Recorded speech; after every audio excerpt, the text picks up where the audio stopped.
निकल चुकी थी, सूर्य किरणें उस पे पड़ी तो कमल का फूल धीरे धीरे खिल गया। खिलते ही जब उन्होंने देखा एक छोटी सी कन्या नेत्र बंद किए हुए उसमें बैठी हुई थी, तब उन्होंने कीर्ति जी से कहा, आप रोज आराधना करती हो यमुना जी को, मुझे पूछे ही चाहिए, कन्या चाहिए। ये लो कन्या। वो कौन थी? श्री राधा रानी थी।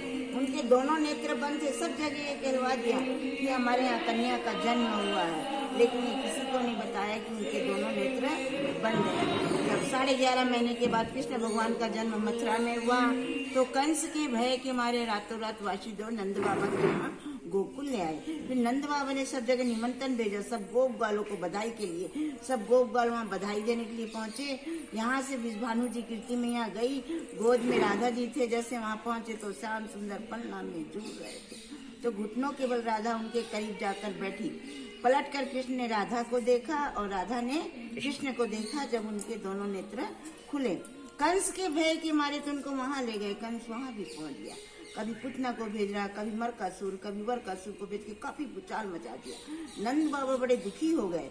नंद बाबा के पास 9 लाख गायें थी और विश्वभानु के पास 11 लाख गायें थी। यानी ब्रज के सबसे बड़े राजा यही थे। जब कोई भी कार्य होता तो इनसे ही परामर्श लेते थे। सब गोप बल इकट्ठा होकर इनके पास आए, बोले बताओ क्या किया जाए। कंस तो बड़ा दुखी कर रखा है, हैरान कर रखा है, इससे अच्छा कहीं दूसरी ओर चले जाना ठीक है। तो नंद बाबा सबको लेके उस जंगल के पहाड़ पे जाके बस गए। उसका नाम नंदगांव हो गया। विश्वभानु जी कीर्ति मैया से बोले, मेरा मित्र चला गया, अपन यहाँ अकेला क्या करेंगे। हो सकता है कंस अपने को भी परेशान करेगा। तो राधा रानी और कीर्ति मैया को लेके उस पहाड़ पे जाके बस गए। उसका नाम विश्वभानु के नाम से बरसाना पड़ा।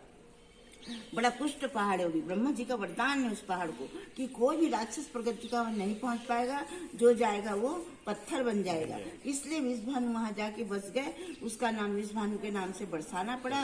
असली राधा जी का जन्म स्थान रावल पुराना बरसाना यही है। यहाँ बाल स्वरूप सेवा होती है, इसलिए इनको लाली लाल के नाम से पुकारा जाता है। राधा रानी थोड़ी बड़ी हो गई, जब उनको बरसाने में ले गए तो वहाँ उनको किशोरी जी के नाम से पुकारते हैं।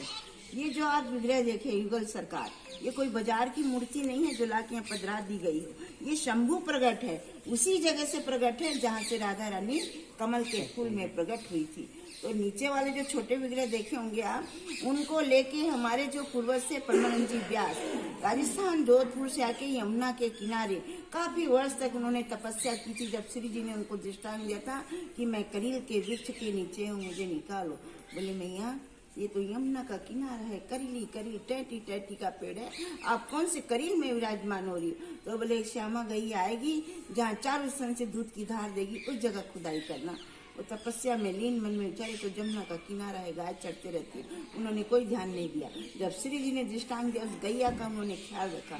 जब वो श्यामा गैया गर्भगृह के पास आके खड़ी होती है और चारों स्तन से दूध की धार देके जब वो पलट के जाती है, जब उठ के परमानंद जी व्यास ने जगह खुदाई की तो ये ऊपर वाले दोनों विग्रह उसी करील के पेड़ से दूर ही फिर विग्रह की स्थापना कर दी गई।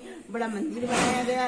वही पेड़ आज गर्भगृह के ऊपर है, उसके नीचे जड़ नहीं है, ऊपर ही जड़ है। राधा कृष्ण की वहाँ जो भी दुख तकलीफ भक्ति जो भी अरदास करो वहाँ सबकी मनोकामना की। बोलो लाली लाल की जय, बोल राधा रानी की जय, बोल जुगल जोड़ी सरकार की जय। जय जय श्री राधे, जय जय श्री राधे।